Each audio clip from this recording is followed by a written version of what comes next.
Rayalaseema friend ఏం tiffin చేసావే అని అడిగితే ఎప్పుడు రాగి సంకటి చికెను, రాగి సంకటి మటను, సాంబారు, రాగి సంకటి అని చెప్తూ ఉంటుందన్నమాట. సో నేనైతే ఎలా ఉందా చేద్దాం, మనం కూడా ఒకసారి ట్రై చేసి చూద్దాము. ఎట్లాగో కార్తీక మాసం నాన్ వెజ్ అయితే తినాం కానీ పప్పుతో అయితే ట్రై చేద్దామని చెప్పేసి ఇదైతే పప్పు 3 రకాల పప్పులు అయితే కలిపేశానండి. ఇందులో గోంగూర వేసి, కందిపప్పు, పెసరపప్పు, శనగపప్పు ఈ 3 కలిపేసి గోంగూర వేసి పప్పు చేసా. అసలు పప్పు టేస్ట్ అయితే అదిరిపోయింది. ఎప్పుడైనా మీరు అలా ట్రై చేసి చూడండి, చాలా బాగుంటుంది.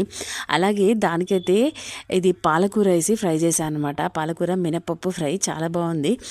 నాకైతే ఇది పెద్దగా తినడం కూడా రావట్లేదండి. ఎందుకంటే మనం చిన్నప్పటి నుంచి హైదరాబాద్ వాళ్ళు ఏంటంటే చపాతీ, పూరి, రైసే ఎక్కువ తింటాం కాబట్టి మనకి రాగి సంగటి అలవాటు లేదు. అయినా కూడా ట్రై చేసేసాను. చాలా బాగా అయితే వచ్చింది. నేనైతే చిన్న చిన్న ముద్దలు తింటుంటే మా వారు పక్కనే ఉన్నారు. అంత చిన్న ముద్దలు తింటే ఎట్లా ఉంటుంది, నువ్వేమన్నా చిన్నపిల్లవా అని కామెంట్ చేసిండు అనమాట. సో మొత్తం మీదైతే రాగి సంగటి అయితే ట్రై చేశాను, తిన్నాను.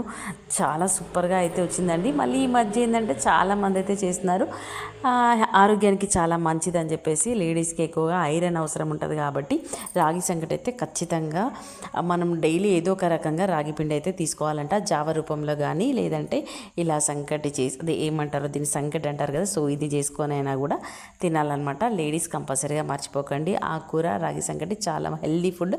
మీరు కూడా ట్రై చేసేయండి, కామెంట్ చేయండి.